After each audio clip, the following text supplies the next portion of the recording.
pessoal, eu sou a Rita e hoje nós vamos terminar a série do livro Mulheres Fiéis e Seu Deus Maravilhoso com a história de Esther Anquim. A história da Esther Anquim foi a que mais me chocou lendo este livro, porém não vou conseguir contar toda a história dela pra vocês porque é muito rica, muito cheia de detalhes a história dela. Porém, eu queria trazer 3 fatos sobre a história da Esther Anquim para vocês. O primeiro fato sobre ela é que na época em que ela estava lecionando numa escola de música cristã, os japoneses que dominavam a Coreia exigiram que vários segmentos da sociedade, de tempos em tempos, subissem a uma montanha a um comando. Todos deveriam se prostrar diante do relicário da deusa Sol e que estava ao lado da imagem do governador japonês. Alguns coreanos não se sentiam muito à vontade de fazer isso, mas entendiam que era algo político, um respeito às autoridades governantes de seu país. Porém, muitos deles entendiam como quebra do segundo mandamento. Era reverência a uma deusa, a deusa dos japoneses. E a Esther Anquim pensava assim também.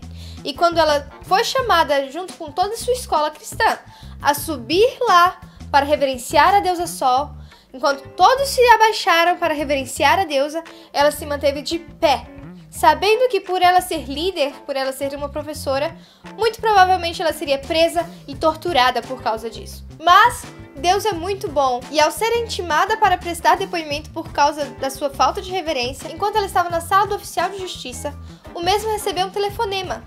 E assim que ele saiu da sala, ela simplesmente se levantou e saiu correndo para sua casa. E assim ela não foi presa. O segundo fato sobre a Esther Anquim é que enquanto ela estava como fugitiva por desobedecer esta lei em relação aos relicários, ela sentiu o chamado de Deus para ir falar aos japoneses sobre o verdadeiro Deus. Nesta mesma época, ela recebeu a visita de um senhor chamado Eder Park, que disse a ela que Deus o tinha enviado para dizer que ela não precisava ter medo e que ela deveria ir ao Japão falar aos japoneses sobre Deus. Então, Esther teve uma ideia de pedir um sinal. Ela estava com muito medo, pois tinha certeza de que ao ir ao Japão falar de Deus, ela seria presa e torturada. Então ela chegou em uma feira, fechou os olhos e pensou: se assim que eu abrir os olhos, todos estiverem olhando para mim, então eu vou saber que eu tenho algo especial e eu vou ao Japão falar de Deus. Então ela fechou os olhos, fez esta oração e quando ela abriu os olhos,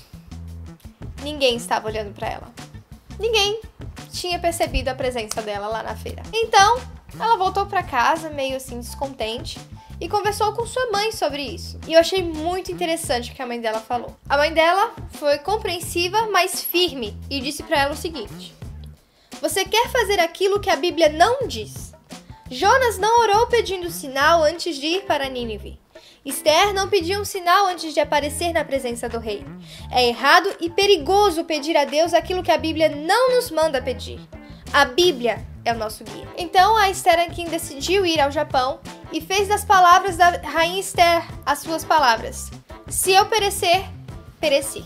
O terceiro fato sobre a Esther Anquim é que ela realmente foi ao Japão e depois de um tempo lá ela foi presa e passou cerca de 6 anos na prisão. Durante este tempo, ela foi chamada a depor juntamente com os outros presos que estavam com ela. E quando isso aconteceu, os crentes da Coreia foram ao tribunal e estavam do lado de fora cantando em alto som hinos de louvor a Deus para mostrar apoio aos presos que estavam lá dentro. Porém, com a altura dos cânticos, o juiz não estava conseguindo nem falar, nem ouvir os presos.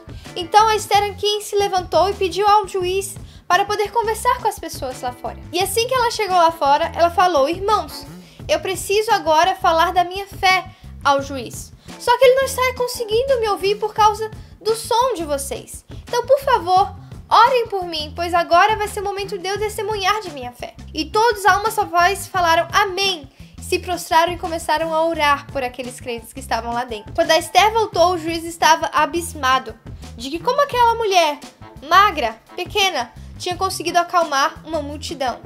E por conta disso, ele ouviu até o final todo o testemunho da Esther Anquim. O juiz não se converteu naquela hora e nem a Esther foi solta por causa de sua fé. Mas naquele momento ela pôde falar de sua fé a uma grande autoridade japonesa. Essa foi a biografia que eu mais tive dificuldade de trazer para vocês, porque todas as histórias da Esther Anquim são muito boas, são muito ricas. São histórias de fé, histórias de milagre, histórias de como Deus preservou e usou a Esther Anquim tanto em sua vida, tanto em seu sofrimento, tanto na preparação dela para ser presa, quanto dentro da prisão. E a Esther Rankin, ela era uma pessoa que ela entendia que o sofrimento deveria fazer parte da nossa vida. E aqui no livro tem uma frase muito marcante dela, que é sobre o sofrimento, que eu queria ler para vocês. Eu sempre me sentia fortalecida quando conversava com minha mãe sobre Deus e o amor dele por nós.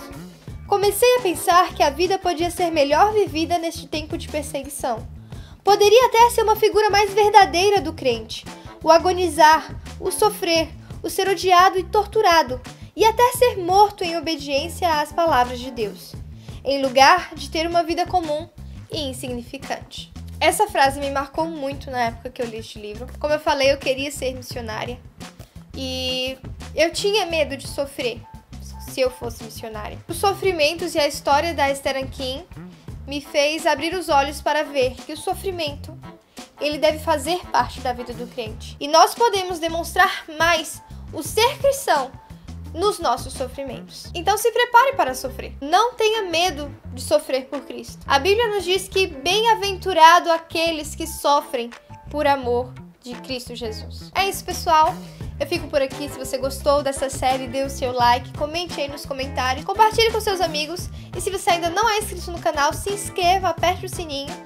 E a gente se vê amanhã, porque aqui em agosto tem vídeo todo dia.